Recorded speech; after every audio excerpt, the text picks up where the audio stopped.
So, one, I would say learn how to relax.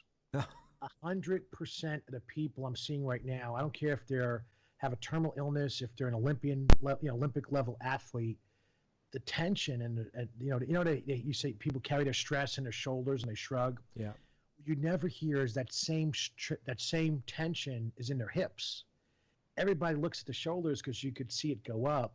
You don't really see your hips go up or down. They just compress.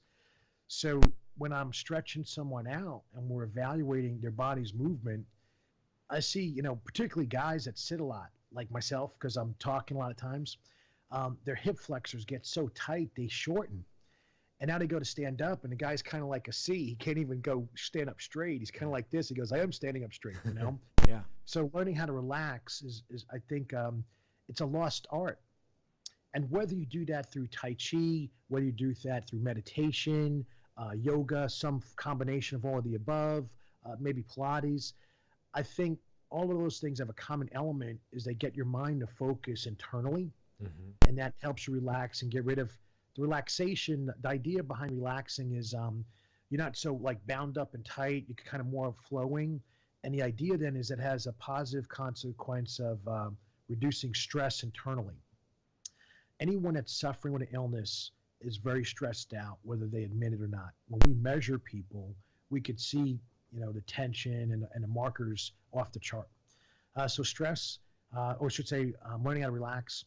And then two, translating that into better quality sleep.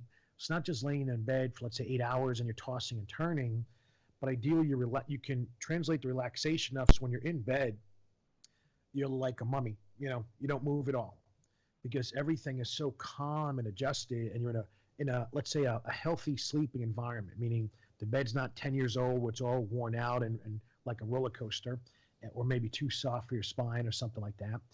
And then third, I would say a wide, varied nutrition regimen with adequate oxygen and water.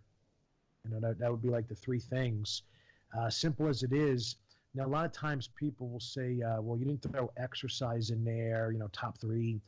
And I would say this, that if you learn how to relax and you maintain a relationship with your brain because of internal body awareness, I would argue that you can get as good result as exercise by learning how to control your body. So one of the ways exercise works is it maintains the brain-body connection. But what if I could work on that internally without actually, pedaling a bicycle or lifting a dumbbell? And those are things I've used in my own health programs, and I'm now using with patients. We're teaching them how to connect with their inside. And this is stuff that's just disappeared from medicine for the most part.